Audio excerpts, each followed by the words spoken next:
तो last class हमने देखा था वाटर क्वालिटी पैरामीटर के बारे में। नेक्स्ट लास्ट हमारा टॉपिक्स है वाटर क्वालिटी पैरामीटर्स के बाद कि कैसे हम लोग वाटर कलर को देख करके यह पता करेंगे कि इसमें कौन सा ऑर्गेनिजम्स है, फाइटोप्लैंक्टन है, जूप्लैंक्टन है, या फिर कौन सा डिजायरेबल है पॉन्ड के लिए, या फिर कौन सा अनडिजायरेबल है, और कैसे हम उसको इम्प्रूव कर सकते हैं देन आफ्टर द फर्टिलाइजेशन और न्यूट्रिएंट्स का अप्लीकेशंस करके। सो सबसे पहले हम लोग देखेंगे कि जैसे हम लोग पढ़े भी थे कि टर्बिडिटी टर्बिडिटी टू कारण से होता है। एक तो पहला हमारा बताए थे कि clay particle, sorry, suspended particles, और दूसरा हमने बताया थे फाइटोप्लैंक्टन। तो जो फाइटोप्लैंक्टन जो होता है वो डिजायरेबल होता है फॉर द फिश प्रोडक्शंस और एक्वेटिक एनिमल प्रोडक्शंस के लिए इन द पॉन्ड्स एंड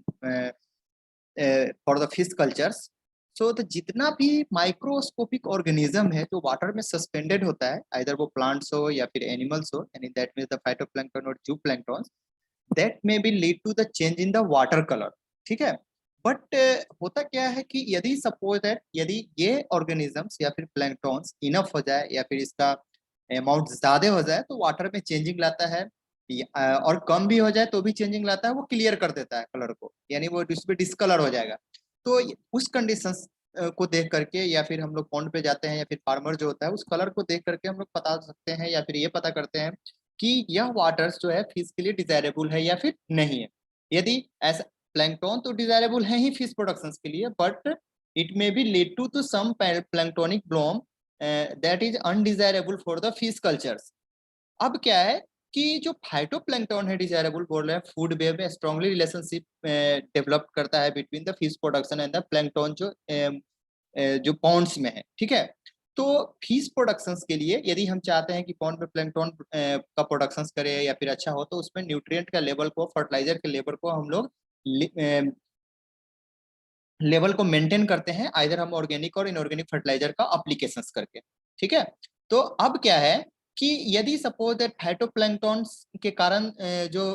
आता है डिफरेंट टाइप्स का phytoplankton, just like the green algae, yellow green algae, blue green algae, diatoms जो है, ये सब वाटर कलर को चेंज करने में हेल्पफुल है। ठीक है, लेकिन अगर हम जैसे होता है कि फाइटोप्लैंक्टन ब्लूम हो जा रहा है, जैसे ब्लू ग्रीन अलगी के कारण यदि स्कम्प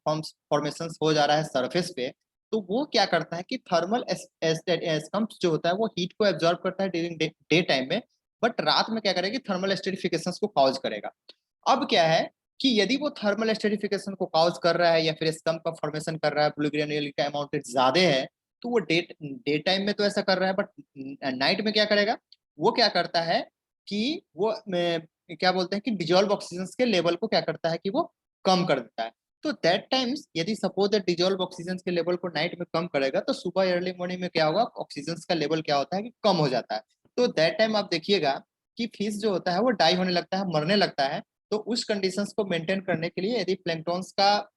अमाउंट या फिर ज्यादा है तो हम लोग क्या करते हैं कि उसको रिमूव करते हैं, या फिर या तो केमिकली या फिर बायोलॉजिकली या फिर हम लोग मैनुअली ट्रीटमेंट करके हम उस प्लैंक्टन्स के अमाउंट्स को कम करते हैं, ताकि हमारा जो फिश प्रोडक्शन है वो हैम्पर नहीं हो सके। ठीक है, यानी डायगोनल फ्लक्चुएशंस।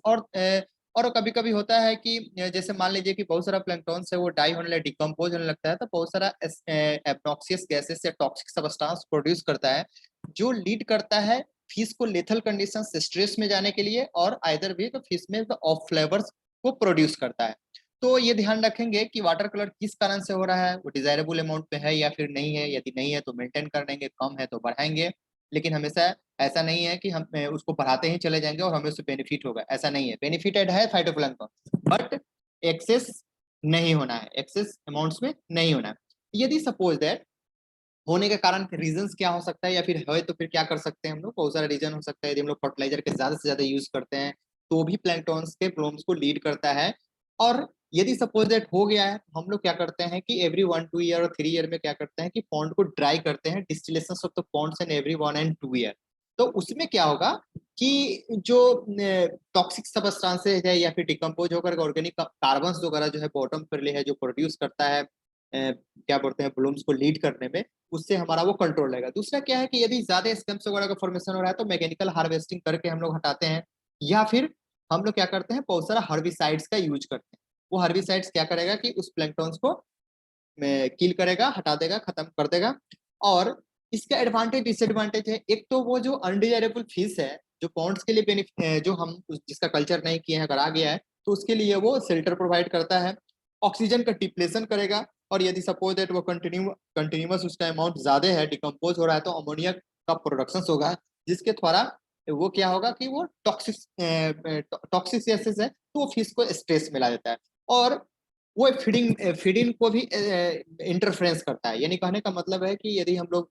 फीडिंग कराते हैं तो वो भी अच्छे से फीडिंग नहीं कर पाता है फिश, क्योंकि वो उसके मूवमेंट्स को हैम्पर करता है और अदर वाटर क्वालिटी पैरामीटर को भी अफेक्ट करता है। तो हम ध्यान रखेंगे कि हमारा जो वाटर कलर्स है उसको देख करके हम लोग ये पता कर सकते हैं कि वो डिजायरेबल है या फिर नहीं है, किस कारण से है, कैसे उसको हम लोग कंट्रोल करना है।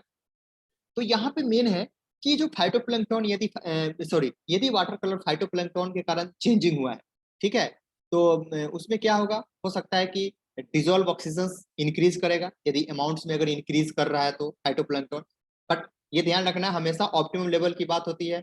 कार्बन डाइऑक्साइड डिक्रीज करेगा, अमोनिया, हाइड्रोजन सल्फाइड, जो भी टॉक्सिक कंपाउंड से अगर ऑप्टिमम लेवल में है, डिकम्पोजिशन नहीं हो रहा है, जब उसमें फाइटोप्लैंक्टन का प्रोडक्शन से एक ऑप्टिमम लेवल में है, तो वो उस टॉक्सिक कंपाउंड को एब्जॉर्ब करता है और as a phytoplankton natural food provide करता है, और जिससे कैनाबलिज्म, जो बहुत सारा फिशेस ऐसे जो कैनाबलिज्म शो करती है, उसके लिए भी वो शेल्टर प्रोवाइड करता है, सेट प्रोवाइड करता है, ताकि वो फिश कैनाबलिज्म कम से कम शो कर सके। ये बेनिफिटेड है, बट डिसएडवांटेज भी है एक्सेस होने के कंडीशंस में। तो ये डिफरेंट टाइप्स का वाटर कलर है। पहला तो है रेडिश ब्राउन कलर और पिंकिश रेड, ड्यू टू ये होता है डाइटम्स के कारण। और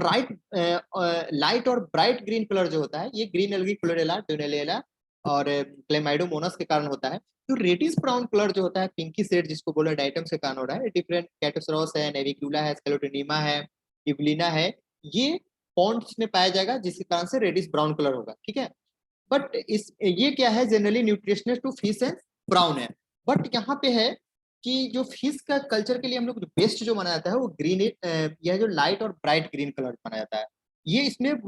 ग्रीन अल्गी क्लोरेला होता है, वो फिश और कल्चर के लिए बहुत इंपॉर्टेंट माना जाता है कि ये ऐसा नहीं है कि रेडिश ब्राउन में नहीं कर सकते हैं, बट बेटर फिश कल्चर्स की बात कीजिएगा तो ये लाइट और ब्राइट ग्रीन कलर जो होता है वो बेटर माना जाता है फॉर द ब्राउन और फिश कल्चर्स के लिए। ओके, अब नेक्स्ट कलर है हमारा डार्क कलर। ये पॉन्ड्स में आता है ड्यू टू द टेम्परेचर, जब कभी हाई हो जाता है, जो ऑर्गेनिक मटेरियल वो एक्यूमुलेट होने लगता है फास्ट, ठीक है, दैट टाइम जो पॉन्ड का कलर होता है वो डार्क ग्रीन हो जाता है, ठीक है। तो ब्लू ग्रीन अलगी जो होता है उसका फास्टर ग्रो होने लगता है, जैसे ऑक्सीक्लोरिडिया हुआ या फिर माइक्रोकुलस हुआ, इसका डोमिनेंसी शुरू हो जाता है। तो इसमें क्या होता है कि सर्वाइबिलिटी ऑफ द फिश और प्राउन जो होता है वो अफेक्ट होने लगता है, ठीक है, और उस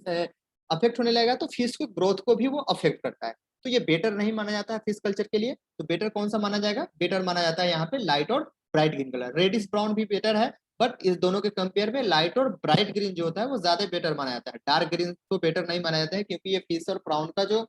है उसको स्ट्रेस में ला जाता है, उसकी ग्रोथ रेट को भी अफेक्ट करता है। दूसरा है डार्क ब्राउन कलर। ये क्या होता है, जब पॉन्ड का हम पुअर मैनेजमेंट होता है, यानी कहने का मतलब है कभी कभी ओवर फीडिंग करा जाते हैं, या फिर छोटे छोटे जो फीस है या फिर जो अनवांटेड फीस है, वो रैपिड ग्रोथ उस कंडीशंस में वहां पे डाइनोफ्लेजलेट का ग्रोथ होने लगता है, ठीक है। अब क्या है कि जब ओवर फीडिंग कराते हैं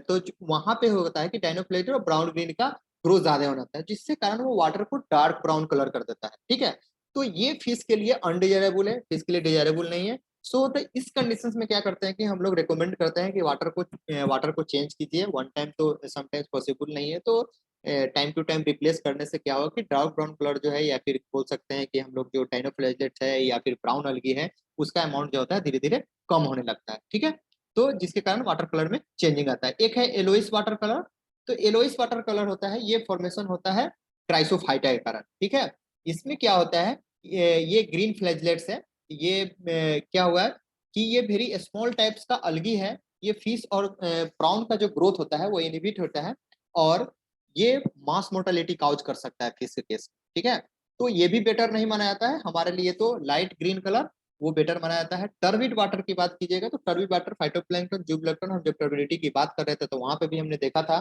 कि ड्यू टू फाइटोप्लैंक्टन जूप्लैंक्टन और सस्पेंडेड पार्ट के कारण टर्बिडिटी काउज होता है। तो फाइटोप्लैंक्टन जूप्लैंक्टन के कारण भी टर्बिड वाटर हो जाता है, ठीक है। बट फाइटोप्लैंक्टन जो होता है वो बेनिफिशियल होता है, बट जो हमारा सस्पेंडेड पार्ट के लिए क्ले पार्ट के लिए है वो हार्मफुल, वो हमारे लिए बेनिफिशियल नहीं है, वो हार्मफुल हो सकता है, ठीक है।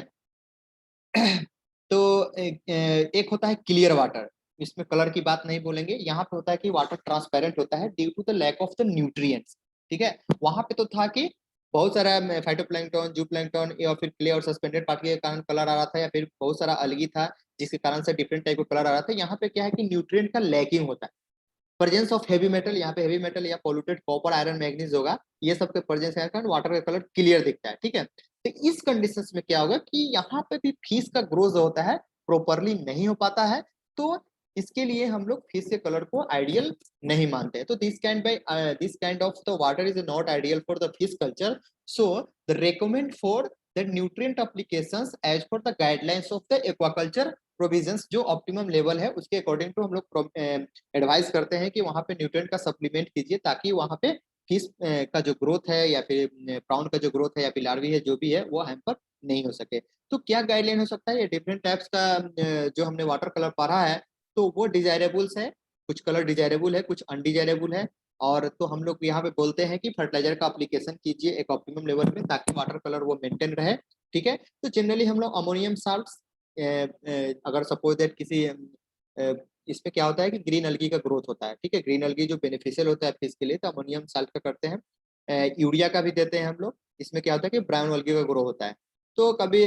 और क्या है कि जैसे मान लीजिए कभी कभी ज्यादा हो गया है, ब्लूम हो गया है, तो उस समय हम लोग रिकमेंड करते हैं कि नहीं, आप फीडिंग को क्या बोलते हैं कि फीडिंग का जो लेवल है जिसके कारण से अगर उसमें चेंजिंग आ रहा है या फिर ओवर न्यूट्रिएंट का जो लेवल इंक्रीज कर जा रहा है, तो दैट टाइम हम लोग बोलते हैं कि फीडिंग को लेवल को ऑप्टिमम कीजिए या फिर लो कर दीजिए या फिर कम कर दीजिए, ताकि उसमें क्या हो सके कि जो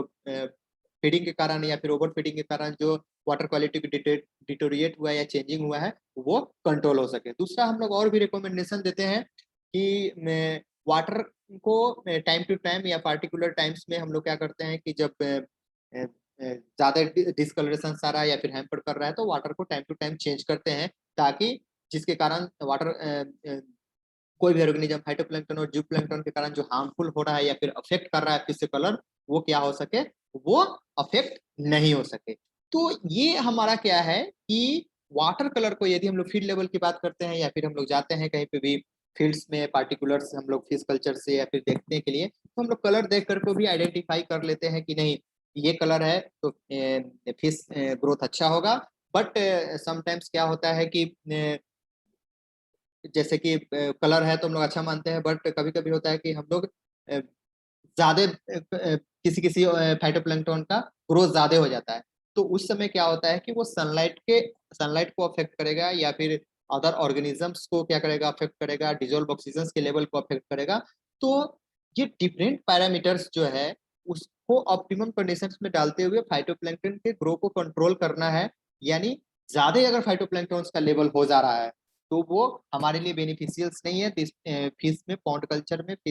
पॉन्ड्स में फिश कल्चर्स के लिए बेनिफिशियल नहीं है, तो उसको कंट्रोल करना एडवाइजेबल है। तो हम लोग एडवाइस करते हैं कि यदि टाइम टू टाइम यदि ओल्ड पॉन्ड है, ठीक है, यदि ओल्ड पॉन्ड है तो हम लोग क्या करते हैं कि आफ्टर 1 और 2 ईयर और 3 ईयर जब भी बीच बीच में जब भी हो, तो हम लोग को क्या करते हैं कि जो पॉन्ड का जो लोअर लेयर है उसको रिमूव करते हैं, हटा देते हैं, ताकि जो डिकम्पोज टॉक्सिक कंपाउंड्स है या फिर जो भी है वो रिमूव हो जाए। दूसरा हम लोग क्या करते हैं कि वाटर को चेंज करते हैं। और मोस्ट इंपॉर्टेंट ये है कि यदि न्यूट्रिएंट का लेवल कम है या फिर ज्यादा है, तो उसके अकॉर्डिंग टू हम लोग अप्लीकेशन देते हैं न्यूट्रिएंट का। अदरवाइज हम लोग क्या करते हैं कि न्यूट्रिएंट के अगर कम है तो न्यूट्रिएंट का सप्लीमेंट देते हैं, अगर ज्यादा हो रहा है ओवर फीडिंग के कारण या फिर किसी और कारण से अगर ऑर्गेनिक कंटेंट कार्बन कंटेंट ज्यादा हो रहा है, तो हम लोग क्या करते हैं कि उस समय फीडिंग कम कर देते हैं, ठीक है, और वाटर को एक्सचेंज करके उसके लेवल को मेंटेन करते हैं। तो ये डिफरेंट टाइप्स का वाटर कलर है जिसके तहत हम लोग देख सकते हैं कि पॉन्ड्स के लिए कौन सा डिजायरेबल है, कौन सा डिजायरेबल नहीं है। हम बताए भी थे टर्बिडिटी में कि जो सस्पेंडेड पाल के कारण टर्बिडिटी है वो कैसे फिश को अफेक्ट करता है, कैसे ग्रोथ को अफेक्ट करता है और कैसे हम लोग कंट्रोल करते हैं। तो हम बताए भी थे कि अगर इस क्ले पार्ट के कारण कोई टर्बिड आ रहा है, टर्बिडिटी ऑफ वाटर में कोई चेंजिंग आ रहा है, तो वहां पे जिप्सम और एलम का यूज करके हम लोग क्या करते हैं कि टर्बिडिटी को कंट्रोल करते हैं, जो सस्पेंडेड और क्ले पार्टिकल हो कोगुलेशन और पॉपुलेशंस के थ्रू वो क्या करता है कि उस क्ले पार्टिकल को सेटल करता है और वहां पे टर्बिडिटी ऑफ वाटर को कम करता है ताकि फिश के ग्रोथ को हैम्पर नहीं हो सके। और फाइटोप्लैंक्टन तो डिजायरेबल्स है, बट वो इनफ नहीं होना चाहिए, ज्यादा नहीं होना चाहिए। तो ये है वाटर कलर डिफरेंट टाइप्स का। ओके।